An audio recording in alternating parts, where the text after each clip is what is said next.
Transformation Program para sa MNLF umarangkada na sa Lanao del Sur. Mga benepisyaryo nakatanggap ng iba't ibang tulong mula sa gobyerno. Si Claire Giges sa detalye. Rise and shine, Claire.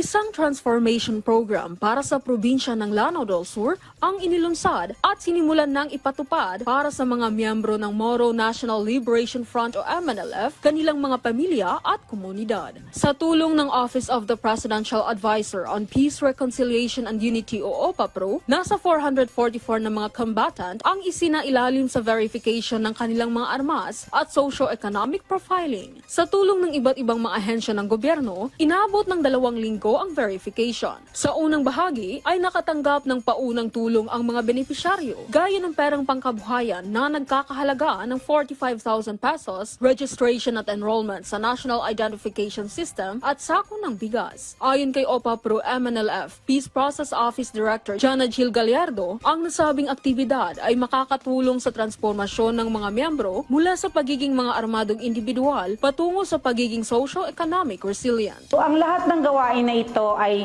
bahagi ng tinatawag nating MNLF Transformation Program na naglalayon na tulungan yung ating mga MNLF combatants na mabigyan sila ng maayos na pamumuhay, no, at yung kanilang mga pamilya at mga komunidad ay magkaroon din ng maayos na hanapbuhay at umunlad, no, bilang mga peace and development communities. Binuo ang transformation program noong 2019 kung saan nakasentro ito sa mga aspetong panseguridad at socio-economic na pinirmahan noong 2021. Layunin din itong bigyang solusyon ang mga isyu sa legal na pagkakakilanlan ng mga miyembro ng MNLF. Binigyang diin ni Gallardo na tinitiyak nilang natutugunan ang mga pangunahing pangangailangan ng kanilang mga benepisyaryo. Naging mainit anya ang pagtanggap ng MNLF sa gobyerno, gayon din ang pakikipagtulungan ng nasabing grupo. Yung mga activities na ginagawa natin everyday, kung wala po yung ating mga leaders sa Moro National Liberation Front and even yung kanilang mga